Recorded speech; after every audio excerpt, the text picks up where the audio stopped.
Это видеоблог. Я не копирую кого-либо и не подражаю. Если вы слышите знакомые фразы или манеру речи, знайте, что нас 8 миллиардов и все мы похожи, и на шутки нельзя иметь авторское право. Спасибо, приятного просмотра. Всем привет, меня зовут Даша, и это то самое видео, которое я должна была смонтировать еще пару месяцев назад. Но, как обычно, я очень сильно все задерживаю, и из-за этого оно выходит только-только сейчас. Расскажу небольшую предысторию, потому что материала не так уж и много, и я хотела бы вас полностью посвятить в то, что происходит. 2020 год, коронавирус, и единственное, куда можно поехать, это ближайший отечественный юг. Сочи, Крым, что-то подобное. В итоге мы с мамой выбрали Сочи, и очень многие туда ездили до нас и после нас, и это достаточно забавно, потому что со всеми моими знакомыми я там пересекалась только по фотографиям. А в чем суть проблемы данного видео?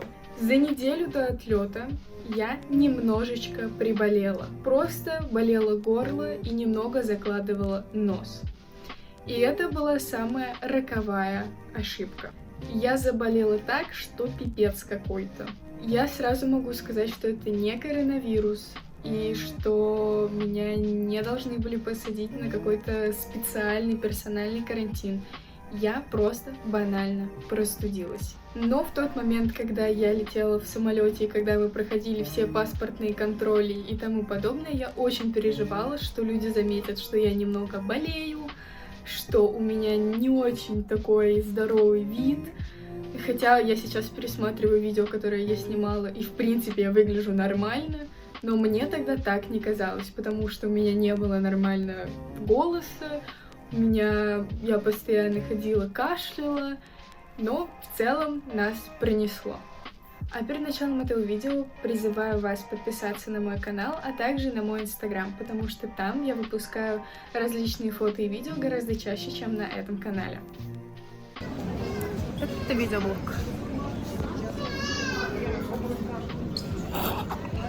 Еще работает, мешай. Работает она. 35 минут, и пока мы с вами бороздили просторы Пятого океана, оставив позади час 40 небесной жизни, как я вам и обещал, потеплело, температура воздуха плюс 27 градусов, также практически безветренно и безоблачно. Я сделала для себя один большой вывод. Не летайте больными на самолете. Я чуть не лишилась там ушей. Я до сих пор на это ухо ничего не слышу. Надеюсь, я не оглохну.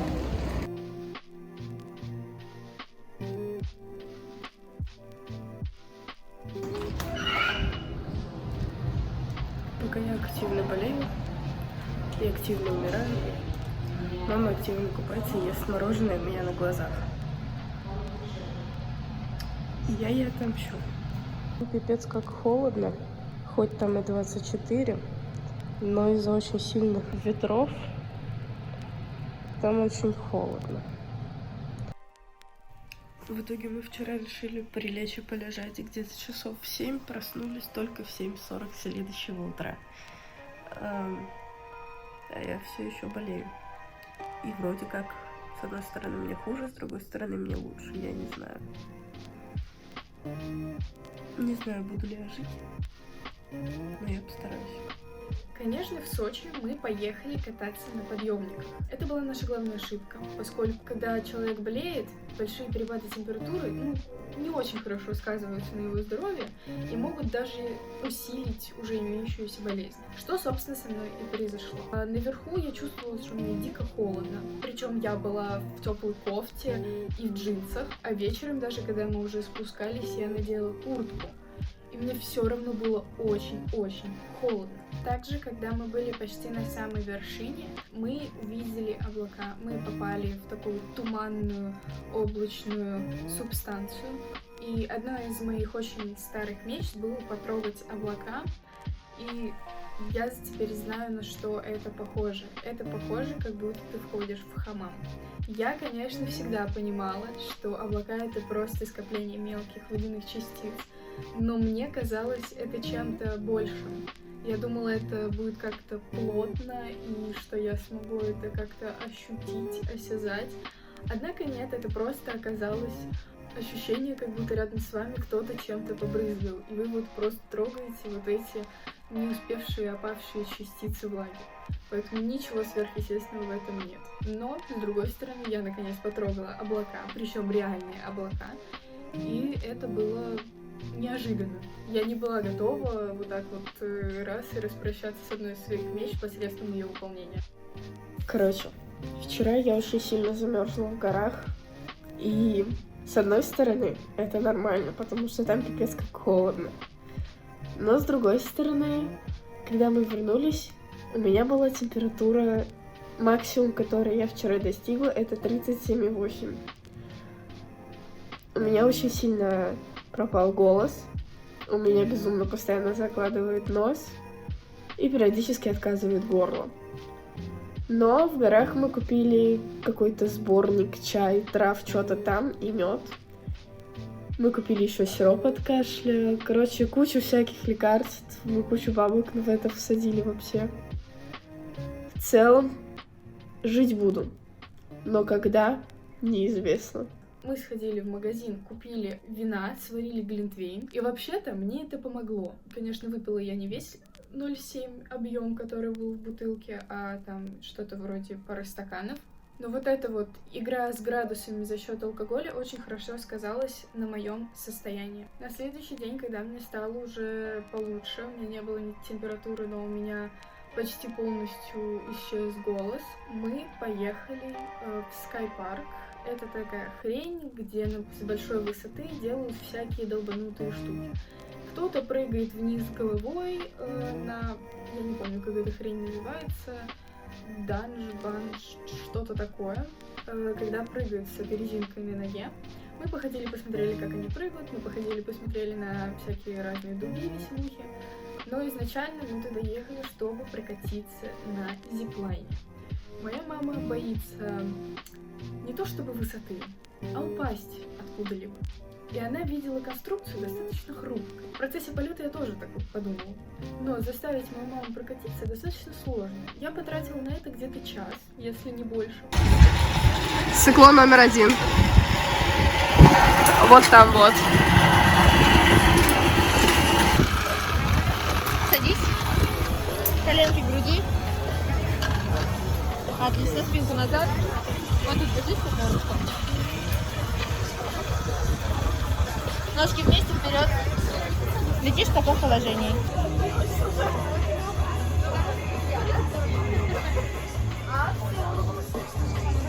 Пять, 4, 3, 2, 1.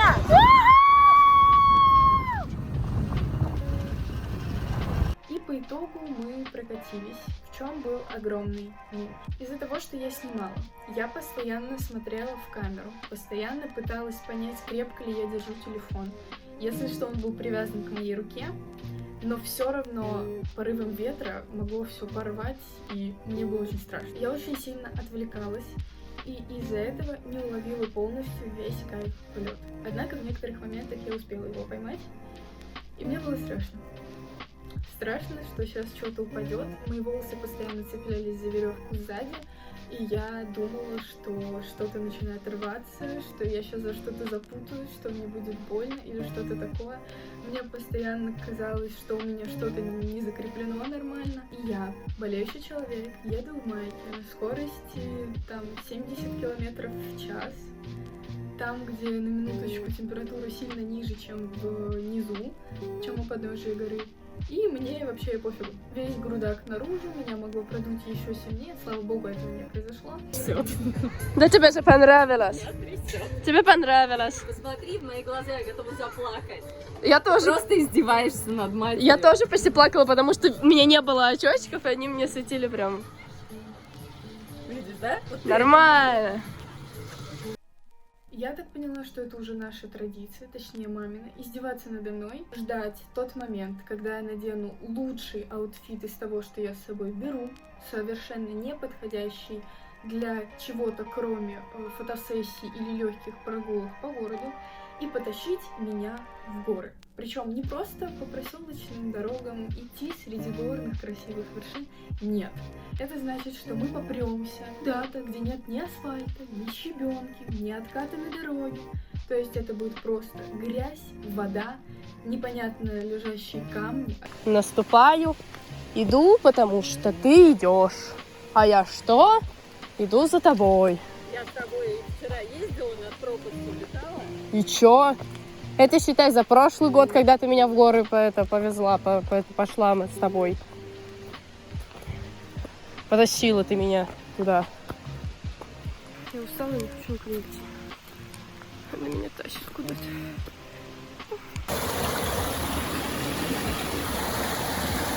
Огромное количество разной живности, которую я пипец как боюсь. Я вообще не люблю леса, не люблю там находиться. Мне страшно от каждого шороха.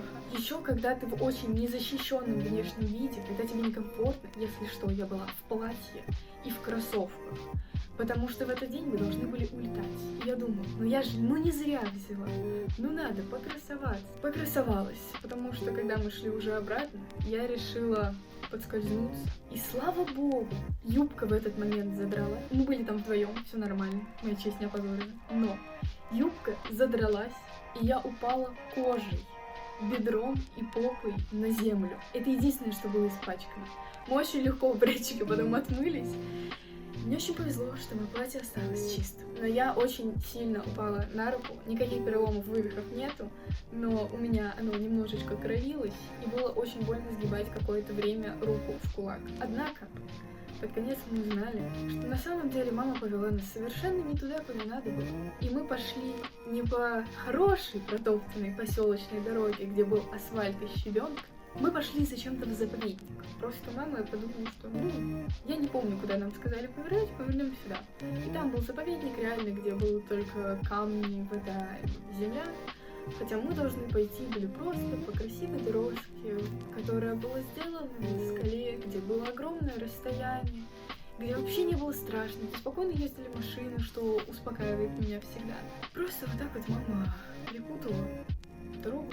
А я чуть не перепутала жизнь со смертью. В итоге я болела еще несколько дней, даже по прилету, и выздоровела я где-то только к середине сентября. В итоге весь класс закрыли на карантин на 5-й день из-за того, что кто-то из моих одноклассников и их родителей болели коронавирусом. Также я сделала огромное количество фотографий, которые я, понятное дело, не выложила в свой инстаграм. Может быть, когда-нибудь я еще выложу с подписью «Ох, скучаю по этим незабываемым временам». Но что-то да я все-таки выложила, я должна была. И чтобы на это посмотреть, вам нужно просто перейти по ссылочке в описании. А также я призываю вас подписаться на этот канал и поставить, возможно, лайк, если вам очень понравилось. Рассказать своим друзьям о том, что не стоит больными ездить в отпуск. И берегите себя и своих близких.